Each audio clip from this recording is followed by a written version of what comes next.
हम डिस्कस करेंगे MCQs of DHA recall exam. इस सीरीज में आपको मिलेंगे डीएचए के रिकॉल एग्जाम्स, करेक्ट आंसर्स के साथ डिटेल एक्सप्लेनेशन और हेल्पफुल टिप्स जो आपको ट्रिकी क्वेश्चन सॉल्व करने में मदद करेगी। अगर आप ये lecture step by step follow करेंगे तो आपको क्लियर आइडिया हो जाएगा कि एग्जाम में किस टाइप के क्वेश्चन आते हैं और कौन सा टॉपिक ज़्यादा इंपॉर्टेंट है। इस तरह आपके कॉन्सेप्ट क्लियर हो जाएंगे और आपका कॉन्फिडेंस भी बिल्ड होगा। So here we start with the first MCQs. हमारा पहला एमसीक्यूज है, स्क्रीन पर नजर आ रहा है। विच exercise protocol is most effective in spinal stenosis. सबसे पहले ये समझना है स्पाइनल स्टीनोसिस होता क्या है। स्पाइनल स्टीनोसिस का मतलब होता है narrowing of the spinal canal. जब स्पाइनल कैनाल की नैरोइंग हो जाती है तो जो स्पाइनल नर्व होती है वो कंप्रेस हो जाती है, तो उस पेशेंट के अंदर पेन या नमनेस एक्सेट्रा के सिम्टम्स आते हैं। अब इसने हमें सबसे पहला ऑप्शन दिया है फ्लेक्शन। फ्लेक्शन का मतलब क्या होता है? फ्लेक्शन का मतलब होता है बेंडिंग फॉरवर्ड। जब हम आगे बेंडिंग फॉरवर्ड होंगे तो जो स्पाइनल कनाल होगी वो ओपन होगी, तो सिम्टम्स क्या होंगे? डेफिनेटली रिड्यूस हो जाएंगे। इसके अलावा है रोटेशन। रोटेशन का मतलब होता है कि बेंड मूव करना, रोटेट करना, इधर राइट और लेफ्ट। थर्ड ऑप्शन इसने में दिया एक्सटेंशन। एक्सटेंशन का मतलब होता है बेंडिंग बैकवर्ड।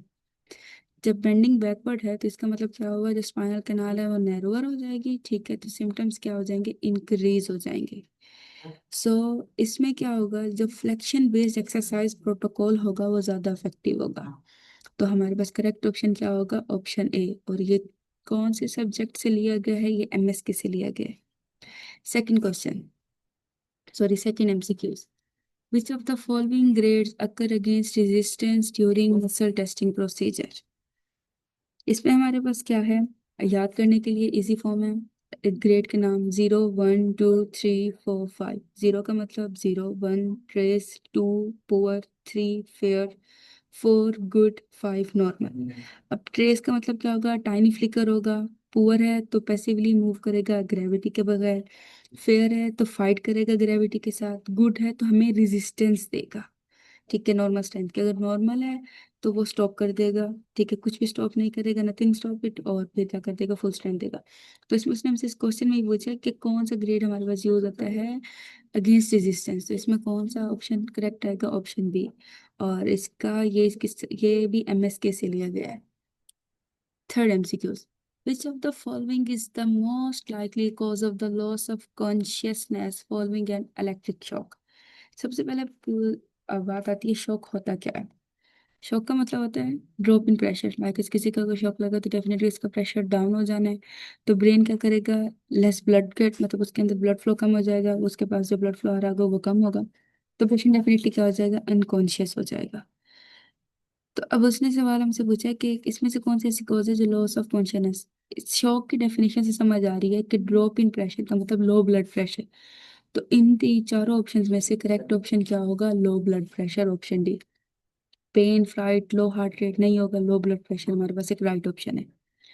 और ये हमारे पास किस सब्जेक्ट से लिया गया? ये इलेक्ट्रोथेरेपी की बुक से लिया गया है। हमारे पास फोर्थ एमसीक्यूज है। Which of the following is the main advantage of the semi forward position for the chest physiotherapy. सबसे पहले ये देखना है सेमी फॉरवर्ड कहते किसको हैं। ये एक ऐसी पोजीशन होती है जिसमें पेशेंट लाइन करता है ऑन देयर बैक, ठीक है, with the head of the bed. जो हेड होगा बेड का वो एलिवेटेड होगा 30 to 40 डिग्री, और पेशेंट क्या होगा? लाइन पोजीशन में होगा। बेसिकली क्या है, ये सेमी कंफर्ट होता है, ये मेनली यूज होता है कंफर्ट के लिए, ड्रेनेज के लिए नहीं। और उसने हमसे पूछा है कि सेमी फॉरवर्ड किस पोजीशन के लिए होता है, तो उसने हमें चार ऑप्शन दिए हैं। Efficacy, bet option to B better assess, C gravity assess, D patient comfort. तो इसके नाम से पता चल रहा है कि सेमी फॉरवर्ड का मतलब होता है सेमी कंफर्ट। ये ड्रेनेज के लिए नहीं, कंफर्ट के लिए होता है, तो हमारे पास राइट ऑप्शन क्या होगा? Option D. और ये हमारे पास कार्डियोपल्मोनरी फिजियोथेरेपी के सब्जेक्ट से लिया गया है। इसके अलावा इंफॉर्मेशन के लिए कि चेस्ट फिजियोथेरेपी के लिए ये पोजीशन बेस्ट नहीं होती, ठीक है। Gravity drainage, postal drainage work better करता है, ठीक है। सबसे अच्छा ये है कि चेस्ट फिजियोथेरेपी करवा रहे हो तो ग्रेविटी ड्रेनेज की जगह पोस्टल ड्रेनेज होना चाहिए। और किस पोजीशन में होना चाहिए? साइड लाइन पोजिशन में होना चाहिए। अच्छा, और बेसिकली इसके साथ साथ एल्डरली पेशेंट्स या उन पेशेंट्स जिनको सांस लेने में डिफिकल्टी आती है। अब उसने हमारे पास एक अगला एमसीक्यूज दिया हुआ है, इसमें उसने हमें ये बताया है कि a 19 years old otherwise healthy patient present to the emergency department with chest pain, ठीक है, चेस्ट पेन है and shortness of breathing. Chest x-ray show, उसने हमें क्या शो किया, a remove the 3 centimetre, which of the following is the most appropriate management. ठीक है, अब उसने सबसे पहले हमें बात क्या बताई है कि सिनेरियो बेस्ड क्वेश्चन है, 19 ईयर्स ओल्ड पेशेंट, उसने बताया हेल्दी पेशेंट है, वो प्रेजेंट हुआ इमरजेंसी डिपार्टमेंट, जिसको क्या है, चेस्ट पेन है, शॉर्टनेस ऑफ ब्रेथ है।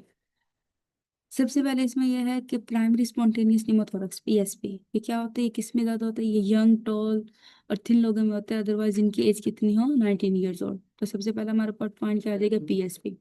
दूसरा क्या आएगा, अगर ये उसने हमें बताया चेस्ट एक्सरे ने हमें शो क्या किया, 3 सेंटीमीटर, अगर वो ग्रेटर देन 2 सेंटीमीटर और माइल्ड सिम्टम्स हैं तो हमने ऑब्जर्वेशन रखनी है प्लस ऑक्सीजन देनी है, और कुछ टाइम के लिए समटाइम्स क्या करते हैं कि सेफ फॉर डिस्चार्ज, मतलब उसके बाद उसको डिस्चार्ज कर देते हैं। अगर उसके पास लेस देन है और ब्रेथलेसनेस है 2 सेंटीमीटर से, तो नीडल एस्पायरेशन करवाएंगे। एस्पायरेशन फेल क्या करती है, एस्पायरेशन कैसे होती है, इसमें चेस्ट ट्यूब की इंजर्शन होती है, इसमें एंटीबायोटिक्स की जरूरत नहीं होती। अगर हमारे पास जो एक्सरे पर शो हो रहा है, अगर वो स्मॉल है तो हम ऑब्जर्व कर सकते हैं, अगर वो बिग है, ज़्यादा है 3 सेंटीमीटर से, तो हम एस्पायरेशन करवाते हैं, या 3 सेंटीमीटर है, अगर अनस्टेबल है तो चेस्ट ट्यूब डाल देते हैं।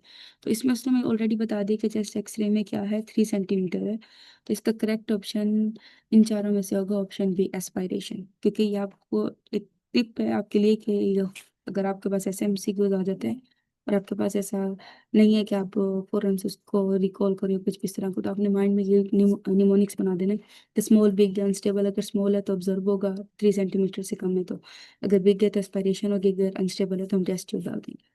ठीक है, अब हमारे पास 6 एमसीक्यू उसने दिया हुआ है, which of the following strain on the knee cost tear of the meniscus. Meniscus tear कैसे होता है, जब भी हम बेंड बेंड जो ट्विस्ट होता है, बेंड भी हो रहा है साथ ट्विस्ट हो रहा है, तो डेफिनेटली मेनिस्कस का क्या हो जाएगा, टियर। अब ये सब पहला है कि मेनिस्कस, पहले इसको समझते हैं मेनिस्कस होता क्या है। मेनिस्कस एक सी शेप्ड कार्टिलेज होता है नी का, जो एक्ट क्या कर रहा होता है, एज अ शॉक अब्जॉर्बर। ठीक है, इसमें कंबाइंड फ्लेक्शन और रोटेशन होती है। ठीक है, ये क्लासिकल मैकेनिज्म होता है मेनिस्कस टेयर का। इसके अलावा अगर वो बेंड कर रहा है तो फ्लेक्शन हो रही है, अगर वो ट्विस्ट कर रहा है तो रोटेशन हो रही है। तो इसमें उसने बताया है कि कौन से इसमें से हो सकता है कोस टेयर ऑफ द मेनिस्कस, तो एडक्शन। ठीक है, इसका करेक्ट ऑप्शन हमारे पास है ऑप्शन ए। ऑप्शन ए है, ठीक है। इसमें अब एक एग्जांपल उसने दिया कि फुटबॉलर है, ठीक है, फुटबॉल का प्लेयर है, वो ट्विस्ट करता है अपनी नी को, और वाइल इट इज बेंड, तो वो बेंड होती है या ट्विस्ट करता है तो उसके पास एक सडन क्लिक की एक आवाज आती है और पेन होता है, प्लस लॉकिंग, पेन भी होता है, अच्छा, और सडन क्लिक की आवाज आती है, तो उसका मतलब डेफिनेटली क्या होगा कि उसका मेनिस्कस टेयर हो गया। पर ये भी हमारे पास कौन से सब्जेक्ट से लिया गया है, एमएसके से लिया गया है। तो हमारे पास इसमें जो करेक्ट ऑप्शन बनता है, ना अडेक्शन बनता है, ना एबडक्शन बनता है, ना हाइपर एक्सटेंशन बनता है, कंबाइंड फ्लेक्शन है, रोटेशन। क्योंकि मेनिस्कस में ही उसने बता दिया है कि उसकी डेफिनेशन में है कि कंबाइंड फ्लेक्शन और रोटेशन होगा तो वो क्लासिकल मैकेनिज्म होता है मेनिस्कल टेयर का। ठीक है, अब हमारे पास सेवंथ एमसीक्यूज है।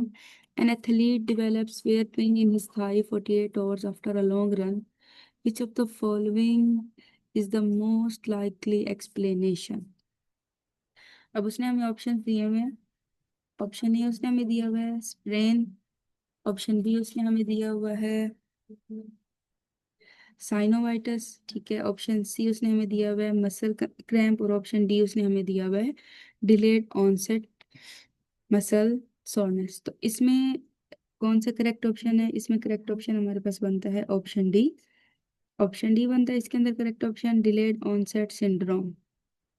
अब सबसे पहले उसने पहले ऑप्शन बताया, ऑप्शन ए में है स्प्रेन। स्प्रेन होता क्या है, लिगामेंट की इंजरी हो जाना। ठीक है, वो यूजली किससे होती है, आफ्टर कोई इमीडिएट ट्रॉमा होता है तो उसके बाद लिगामेंट की इंजरी हो जाती है। ठीक है, और पेन, इसके अलावा साइनोवाइटिस, वाइटस, वाइटस में आईटीएस जो टी साधन उसका मतलब होता है इन्फ्लेमेशन। साइनोवाइटिस है तो inflammation of the synovial membrane. ये कब होती है, यूजली जब स्वेलिंग हो जाती है ज्वाइन में, अ, सिर्फ थाई पेन में नहीं, जब भी ज्वाइन में स्वेलिंग हो जाती है तो इन्फ्लेमेशन ऑफ साइनोवियल मेम्ब्रेन हो जाता है। थर्ड ऑप्शन इसमें मेरी है मसल क्रैम्प। मसल क्रैम्प क्या होता है, सडन पेनफुल कॉन्ट्रेक्शन, अचानक से पेनफुल कॉन्ट्रेक्शन हुई है, ठीक है, ड्यूरिंग कब हो सकती है, ड्यूरिंग और इमीडिएटली आफ्टर एक्सरसाइज, ठीक है, और ये नॉट 2 डेज, 2 डेज से ज़्यादा नहीं होता, ठीक है। इसके करेक्ट ऑप्शन है delayed onset syndrome. Delayed onset syndrome में क्या होता है, मसल पेन अपीयर होता है 24 to 72 आवर्स में, ठीक है।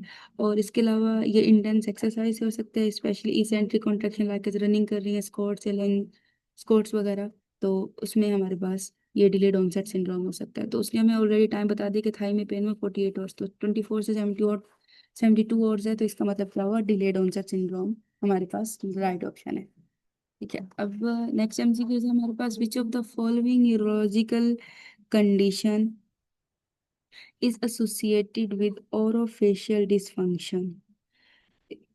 ओरोफेशियल डिसफंक्शन के अंदर हमारे पास कौन सी न्यूरोलॉजिकल कंडीशन एसोसिएट करती है, उसमें उसने हमें ऑप्शंस दिए हुए हैं।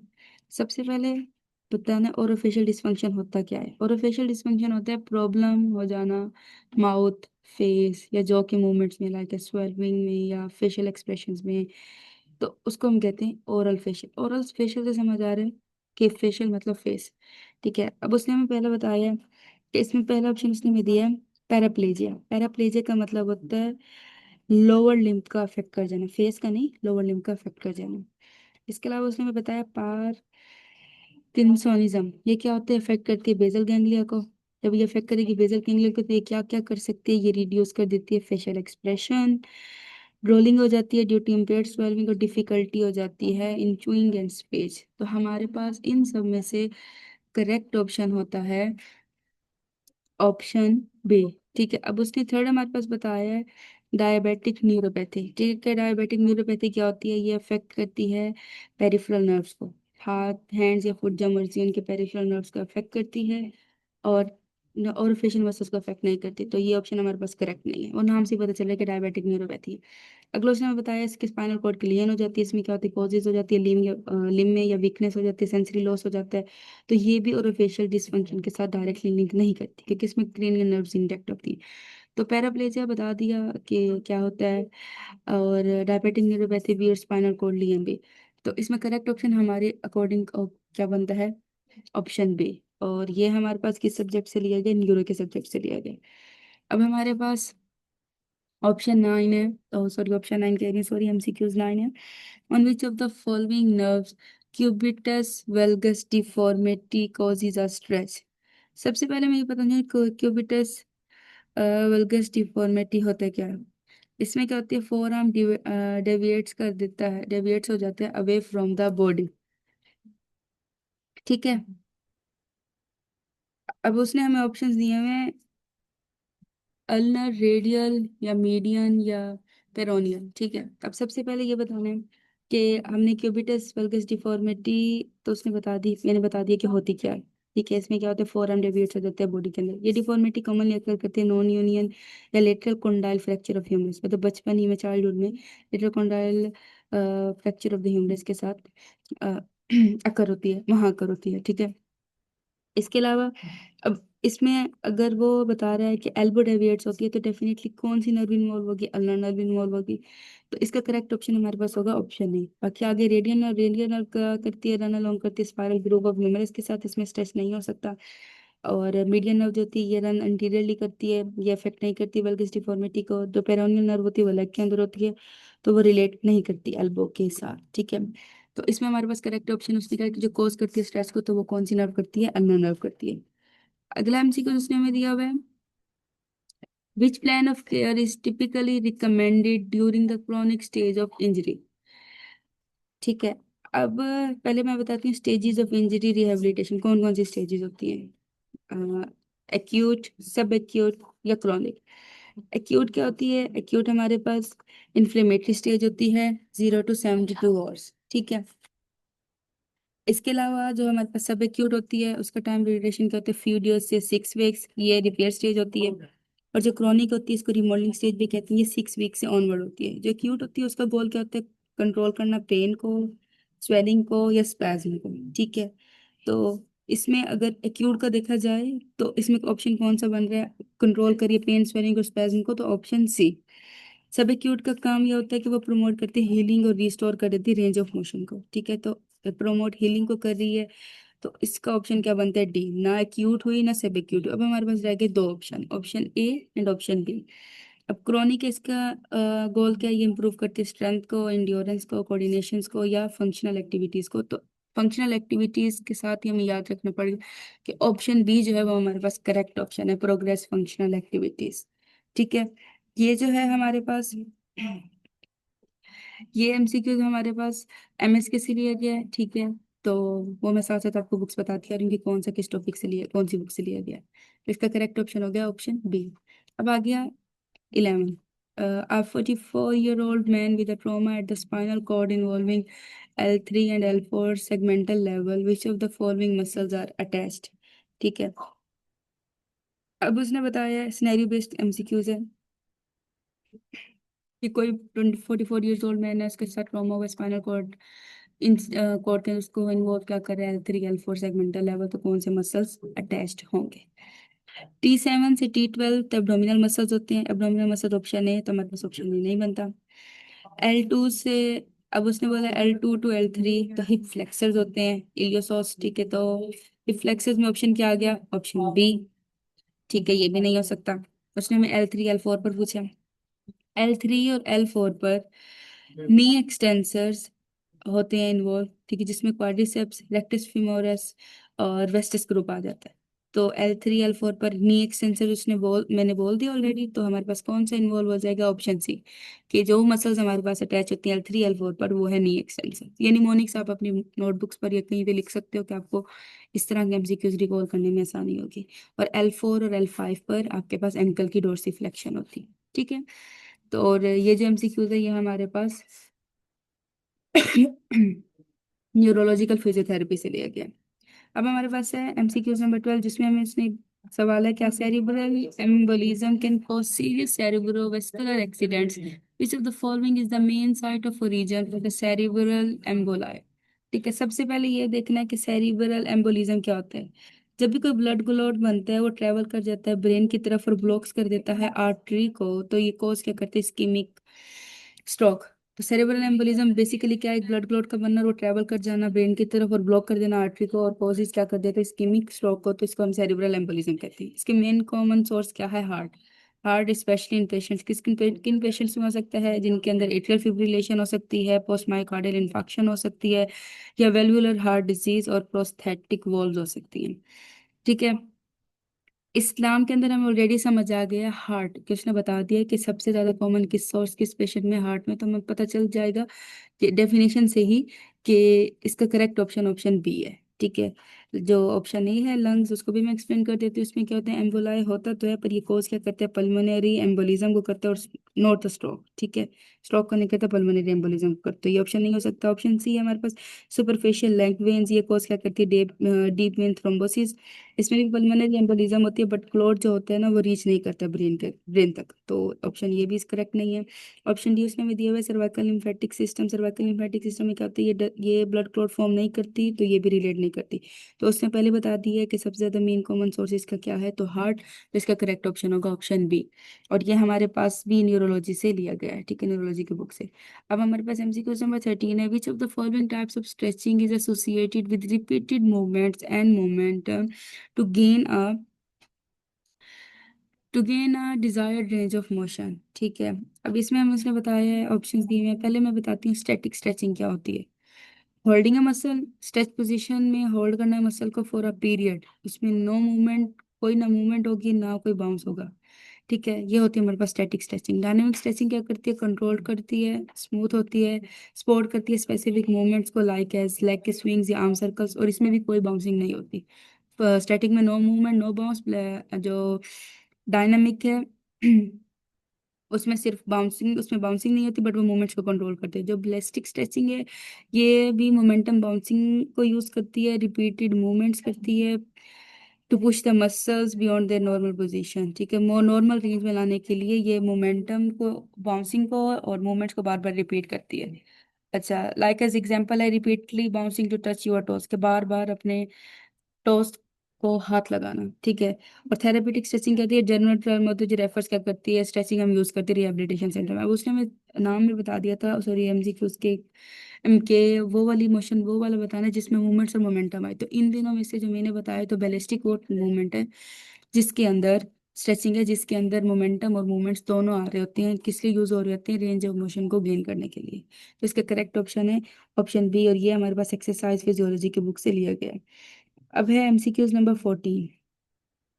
एक फ्रोजन शोल्डर का पेशेंट आया, उसने कंप्लेन क्या किया है, limited ability to reach his hand into his back pocket, which of the following is the most appropriate description. नाम से समझ आ रहा है कि वो उसका हाथ उसकी बैक पॉकेट तक नहीं जा रहा, तो उसके अंदर क्या होगा, एक्टिविटी की लिमिटेशन हो गई, फंक्शनल एक्टिविटीज नहीं हो रही उसकी। तो इसका ऑप्शन ऑलरेडी सिनेरियो से समझ आएगा कि ऑप्शन बी इसका करेक्ट ऑप्शन है, ठीक है। सबसे पहले उसने बताया है कि एक्टिविटी लिमिटेशन है तो डिफिकल्टी होगी उसको परफॉर्मिंग स्पेसिफिक टास्क एक्शन करने में। अगर पार्टी जैसे फर्स्ट ऑप्शन डिसेबिलिटी, तो क्या होगा, प्रॉब्लम होगी बॉडी स्ट्रक्चर किसी भी फंक्शन में, रेंज ऑफ मोशन कम हो जाएगी।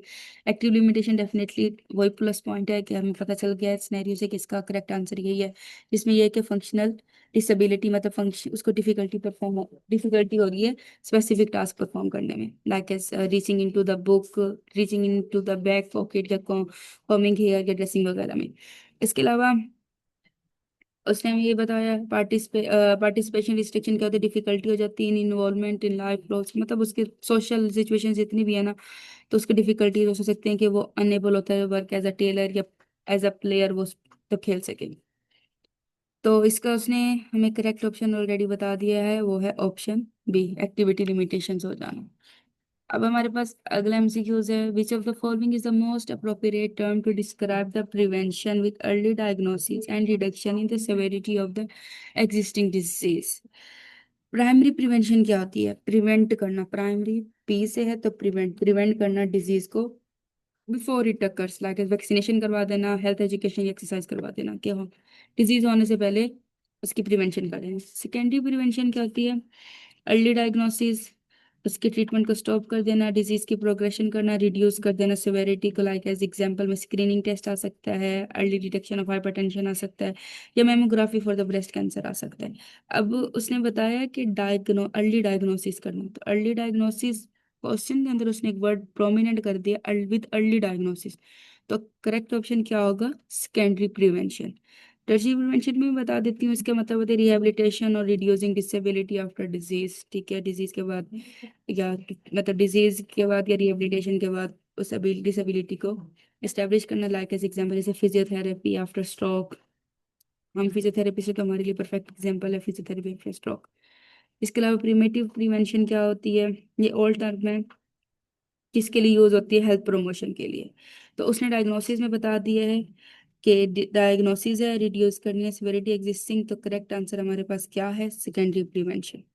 अगला हमारे पास एमसीक्यूज है, which of the following exercise is an anaerobic exercise.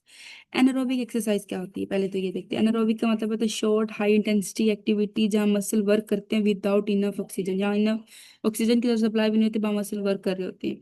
और एनर्जी आ कहाँ से रही होती है, स्टोर्ड सोर्सेज हमारे पास कौन कौन से हो सकते हैं, एटीपी, कैराटिनिन, फॉस्फेट या ग्लाइकोलाइसिस। इसके एग्जांपल में हमारे पास वेट लिफ्टिंग या जंपिंग वगैरह आ सकता है।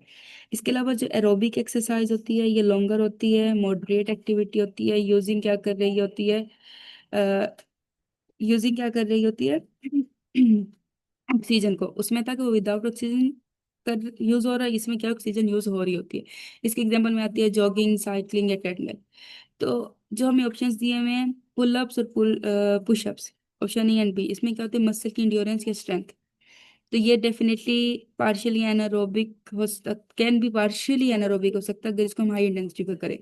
इसके अलावा आ सकते हैं वेट लिफ्टिंग, ठीक है। वेट लिफ्टिंग क्या होती है, क्लासिकल एनारोबिक एक्सरसाइज है, ठीक है, जिसको हम short burst of high energy without oxygen के, क्योंकि ऑलरेडी मैंने बताया है कि एनारोबिक का मतलब होता है शॉर्ट और हाई इंटेंसिटी, तो वेट लिफ्टिंग हमारे पास करेक्ट ऑप्शन है। ट्रेडमिल रनिंग के ये भी एरोबिक एक्सरसाइज है, ठीक है, तो हमारे पास करेक्ट ऑप्शन हो गया ऑप्शन सी। और ये हमारे पास कौन सी बुक से लिया गया है, एक्सरसाइज फिजियोलॉजी से लिया गया है, ठीक है, हमारे पास अगला एमसीक्यूज है। Which of the following is associated with a reduce range of motion secondary to spasticity. ठीक है,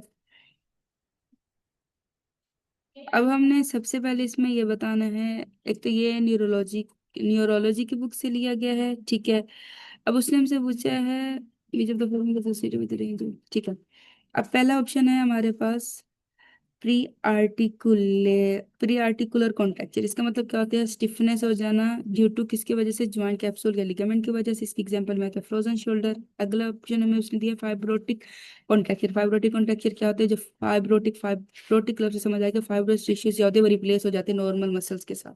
ठीक है, और इरिवर्सिबल स्टिफनेस हो जाती है। उसके अलावा उसने हमें ऑप्शन दिया है मायोस्टेटिक कॉन्ट्रैक्टर, जिसमें क्या होता है? मसल की शॉर्टनिंग हो जाती है, किसकी वजह से? इमोबिलाइजेशन की वजह से या स्पास्टिसिटी की वजह से। ठीक है, और लास्ट ऑप्शन है सूडोमायोस्टेटिक कॉन्ट्रैक्चर। ये क्या होते हैं? पेयर और ये मसल शॉर्टनिंग होती है स्पास्टिसिटी या हाइपरटोनिसिटी की वजह से। ये कॉमन किसमें होते हैं? न्यूरोलॉजिकल कंडीशंस के कौन सी condition? Like stroke, cerebral palsy या स्पाइनल कॉर्ड इंजरी की वजह से। तो इस क्वेश्चन से हमें ये पता चलता है जो सेकेंडरी टू स्पास्टिसिटी, उसने बता दिया है कि reduce range of motion secondary to spasticity. तो मैंने इसमें जो बताया है सूडोमायोस्टेटिक कॉन्ट्रैक्चर हमारे पास क्या होता है? करेक्ट ऑप्शन होता है, क्योंकि इसमें हमारे पास मसल शॉर्टनिंग हो जाती है स्पास्टिसिटी और हाइपोटोनिसिटी की वजह से। तो हमारे पास करेक्ट ऑप्शन है ऑप्शन डी। अगला एमसीक्यू है which of the following is the most helpful to diagnose a myocardial infarction. ठीक है, अब उसने हमारे पास ऑप्शन दिए हैं। Option A troponin, option B amino transferase, option C glucose phosphokinase and option D keratin phosphokinase. Troponin पहले cardiac troponin पहला ऑप्शन है। ट्रोपोनिन के इसमें क्या होते हैं? मोस्ट सेंसिटिव और स्पेसिफिक मार्कर होता है हार्ट इंजरी का। ये राइज क्या करते हैं? 3 to 6 आवर्स में। और स्टेज क्या करते हैं? एलिवेटेड कब तक? 7 से 14 दिन तक। गोल्ड स्टैंडर्ड होता है जो यूज डायग्नोस करता है एमआई को। ठीक है, ये सारा इसके अंदर आ जाता है। तो उसमें उसने हमें ऑलरेडी बता दिया है कि ऑप्शन के अंदर मायोकार्डियल इन्फार्क्शन को सबसे हेल्पफुल किस तरीके से डायग्नोस कर सकते हैं? ट्रोपोनिन टी एंड आई, जो दोनों ऑप्शन, मतलब यहाँ तो नहीं लिखे, वैसे ट्रोपोनिन टी और आई दोनों से हम एमआई को डायग्नोस कर सकते हैं। ऑप्शन जो केराटिन फोस्फोकाइनेज है, ये भी 4 to 6 आवर्स तक होता है, रिटर्न कर देता है नॉर्मल 2 to 3 डेज में। हेल्पफुल होता है बट लेस स्पेसिफिक होता है ट्रोपोनिन के। सेम एज जो माइनो ट्रांसफेरेज होता है वो भी पास तक यूज होता है बट वो भी स्पेसिफिक नहीं होता। तो इसलिए troponin is the most helpful, सबसे हेल्पफुल और स्पेसिफिक टेस्ट होता है किसको डायग्नोस करने के लिए? एमआई को डायग्नोस करने के लिए।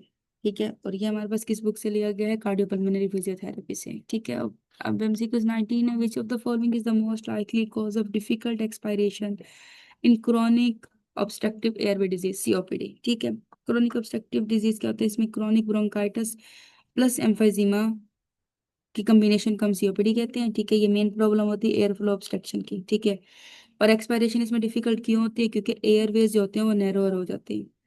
ठीक है, इसके अलावा किस किस वजह से एयरवेज नैरो होते हैं? इन्फ्लेमेशन की वजह से हो सकते हैं, ब्रोंकोस्पाज्म की वजह से हो सकते हैं, कोई म्यूकस की हाइपर सिक्रेशन हुई उसकी वजह से भी हो सकते हैं। और इसके साथ साथ ये एयर ट्रैपिंग करते हैं और डिफिकल्टी किसमें करते हैं?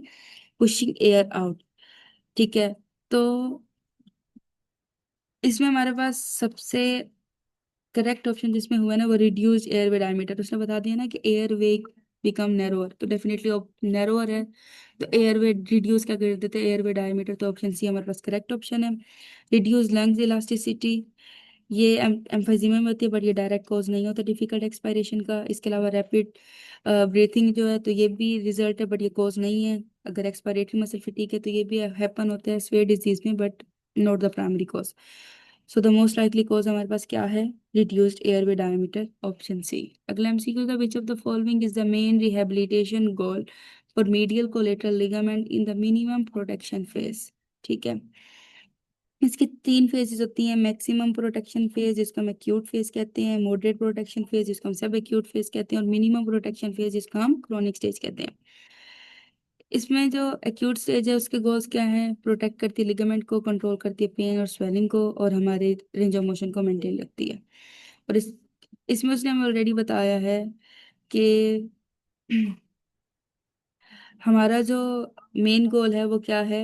कि कौन कौन सी rehabilitation medical collateral ligament protection phase, ठीक है। कि हमारा मेन गोल क्या है, डिक्रीज करना पेन को, ठीक है। मॉडरेट में क्या होता है, ये रिस्टोर कर देती है रेंज ऑफ मोशन को, लाइट स्ट्रेंथनिंग कर देती है, ग्रेजुअली इंक्रीज कर देती है वेट बेरिंग को, ठीक है। क्रोनिक है तो इसमें क्या होता है कि पेन और स्वेलिंग क्या होती है, मोस्टली डिजोल्व हो जाती है।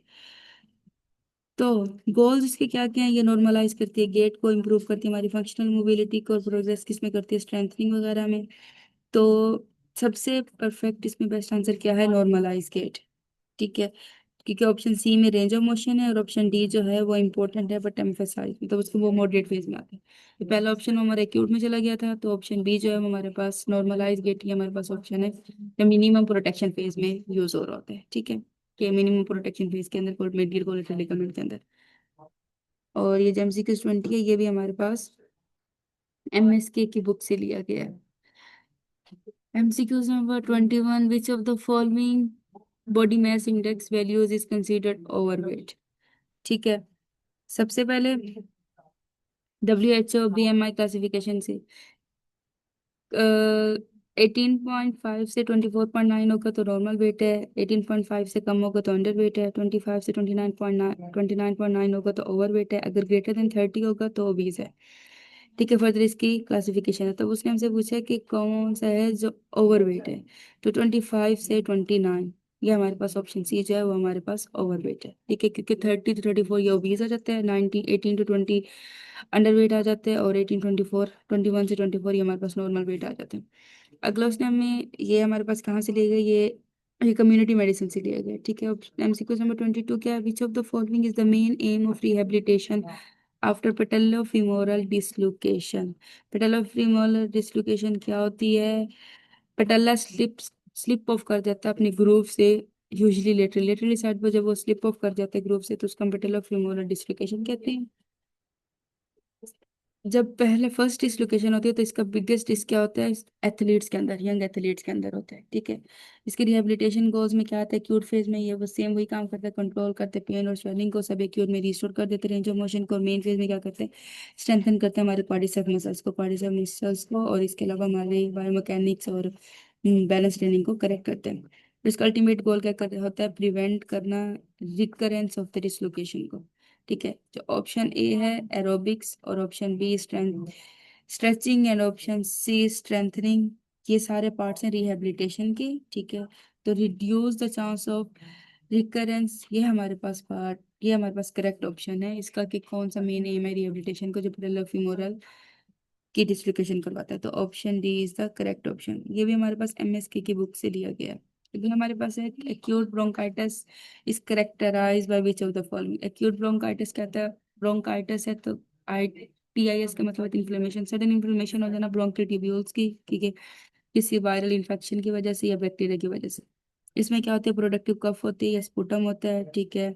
विजिंग ब्रोकन स्पास में क्या होता है, विजिंग कर देता है या डिफिकल्टी होती है ब्रीथिंग में, fever, chest tightness, sore throat वगैरह आ जाते हैं, ठीक है। तो इसका हमारे पास करेक्ट ऑप्शन क्या होगा, ब्रोंकोस्पाज्म और ब्रोंकल सिक्रेशन, ठीक है। वो हमें उसने ऑलरेडी मैंने बता दिया। इसके अलावा ड्राई कफ है, ये वायरल इन्फेक्शन है एस्थमा का, बट एक्यूट ब्रोंकाइटिस में ये प्रोडक्टिव एक्यूट ब्रोंकाइटिस में ये टिपिकली क्या होता है, प्रोडक्टिव कफ होती है। ऑर्थोपेनिया कहते हैं डिफिकल्ट होती है ब्रीथिंग वाइल लेइंग, मतलब लेइंग पोजीशन में है, बिल्कुल लेइंग पोजीशन में है तो उसकी डिफिकल्टी होती है ब्रीथिंग में, और ये मोर रिलेटेड होता है हार्ट फेलियर का। क्लबिंग है तो सीन किसमें होती है, क्रोनिक हाइपोक्सिया में, इसमें क्या होता है क्रोनिक ब्रोंकाइटिस के लंग कैंसर वगैरह होती है, तो ये acute bronchitis, in which result is the heightened energy reserve for the optimum performance and well-being। सबसे पहले आता है फिटनेस क्या होती है, ये एक साइंटिफिक टर्म है जो रिफ्लेक्ट करती है capacity of cardiovascular, respiratory and muscular systems को, इसमें वर्क एफी, तो वर्क तक वो वर्क कर सकें, एफिशिएंटली कर सकें, ठीक है। इसका मतलब यह है कि इनफ एनर्जी रिजर्व जो होती है डेली एक्टिविटीज, एक्सरसाइज और ओवरऑल के लिए। स्पेसिफिक सिंपल मतलब यह है कि जितनी भी हमें इनफ एनर्जी जरूरत होती है डेली एक्टिविटीज एक्सरसाइज करने के लिए, उसको हम फिटनेस कहते हैं, ठीक है। ऑप्शन ए हमारे पास है पावर। पावर क्या होती है, strength multiply by speed, strength और स्पीड को, इसका formula strength multiply by speed, ability to extract force quickly, की एबिलिटी होना कि हमें फोर्स को एक्सट्रैक्ट कर सकें क्विकली, ठीक है। स्ट्रेंथ हमारे पास क्या होती है, मैक्सिमम फोर्स होती है, ठीक है, किसकी मसल की तक वो जनरेट कर सके। इंड्योरेंस क्या होती है, एबिलिटी होती है सस्टेन एक्टिविटी के लिए, कब तक, लॉन्ग पीरियड के लिए। सब उसने हमें ऑलरेडी बता दिया है कि बेसिकली एनर्जी, उसने हमें बताया ना कि कार्डियोवास्कुलर फंक्शनिंग है, तो कार्डियोवास्कुलर का मतलब आगे किस में आ गया, फिटनेस में, फिटनेस का मीनिंग में आगे किस में हमने क्या बताना, कैपेसिटी होती है कार्डियोवास्कुलर रेस्पिरेटरी मस्कुलर सिस्टम की। तो हमारे पास करेक्ट ऑप्शन क्या होगा, ऑप्शन बी। और ये हमारे पास एक्सरसाइज फिजियोलॉजी की बुक से लिया गया है, ठीक है। फिटनेस मतलब होता है फुल सिस्टम एफिशिएंसी, जिसमें हार्ट और लंग्स दोनों के मसल्स आते हैं। अगला हमारे पास लास्ट एमसीक्यू है आज की वीडियो का।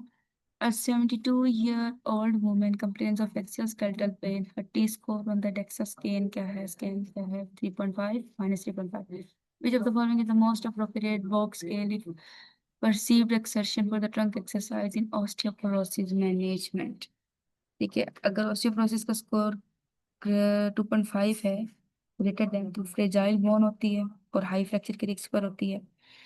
इसके अलावा एक्सरसाइज प्रिस्क्रिप्शन में सेफ्टी की प्रायोरिटी होती है। बोर्ड स्केल क्या होता है, बोर्ड स्केल परसीव एक्सर्शन की होती है, जिसमें रेंजेस क्या होती है, फ्रॉम 6 to 20, ठीक है, मतलब नो एक्सर्शन 6 पे होती है, no exertion to 20 maximal exertion. 12 to 20 है तो लाइट टू मॉडरेट एफर्ट होगा, 40 to 20 है तो हार्ड होगा, 16 to 20 है तो और हार्ड होगा, अगर 18 to 20 तो वेरी वेरी हार्ड होगा, अनसेफ होता है ऑस्टियोपेसिस पेशेंट के लिए। तो उसने हमें बताया कि 3.-3.5 है, तो इसका करेक्ट ऑप्शन क्या होगा, 12/20 के लाइट टू मॉडरेट एफर्ट कर सकते हैं। एल्टरनेटिव में जो एल्डरली ऑस्टियोपेसिस पेशेंट होती है उनमें क्या होता है, पेन होता है, ट्रंक की स्ट्रेंथनिंग होती है, पोस्चरल एक्सरसाइज से वो परफॉर्म नहीं कर सकते, मॉडरेट इंटेंसिटी होनी चाहिए होती है। तो उनकी रेपिटेशन कितनी होती है, 11 to 13, ताकि वो अवॉइड कर सके फॉल्स ऑफ द किक। तो इन सब में सबसे सेफेस्ट और अप्रोप्रिएट लेवल कौन सा है, वो है ऑप्शन ए, 12/20, ठीक है। ये हमारे पास एमएस की या जीरेटिक्स की बुक से लिया गया है, ठीक है। इसके अलावा आप स्टूडेंट के लिए टिप ये है कि ऑस्टियोपोरोसिस बोन्स होती है, फ्रेजाइल होती है, तो एक्सरसाइज मस्ट भी क्या होनी चाहिए, जेंटल, अराउंड 12, रेपिटेशन अराउंड 12, ठीक है। तो आज की हमारी वीडियो में ये 25 MCQs थे डीएसए रिकॉल एग्जाम जो हमने डिस्कस कर लिए हैं, ठीक है। इसके अलावा तो स्टूडेंट्स आज का सेशन यहीं तक था। अब आपकी डीएसए की एग्जाम की जर्नी और टफ नहीं रहेगी, बस ज़रूरत है आपको आपको ज़रूरत है कंसिस्टेंसी और स्मार्ट प्रिपरेशन की। ये चैनल आपकी कंप्लीट गाइड बनाने वाला है और मैं हूँ आपके साथ हर स्टेप पर। अगर आप रेगुलरली वीडियोस देखते रहेंगे और कॉन्सेप्ट को फॉलो करते रहेंगे तो इंशाल्लाह एग्जाम क्लियर करना आपके लिए मुश्किल नहीं रहेगा। इसलिए चैनल को अभी सब्सक्राइब करें, वीडियो को लाइक करें और अपने फ्रेंड के साथ शेयर करें, ताकि हम सब मिलकर एक सक्सेसफुल कम्युनिटी बिल्ड कर सकें। याद रखें, hard work plus direct right direction is equal to success. Stay motivated, stay focused, and I will see you in the next video with the more DSA recall exam। और इसके साथ साथ मैंने पिछली वीडियो में बताया था कि फिजिकल जो बच्चे क्लासेस लेंगे उनको free notes, free DSA recall exam, free pass paper, सब कुछ फ्री प्रोवाइड किया जाएगा, फ्री मटेरियल होगा। सो मिलते हैं अगली वीडियो में। अल्लाह हाफिज, best of luck for your bright future.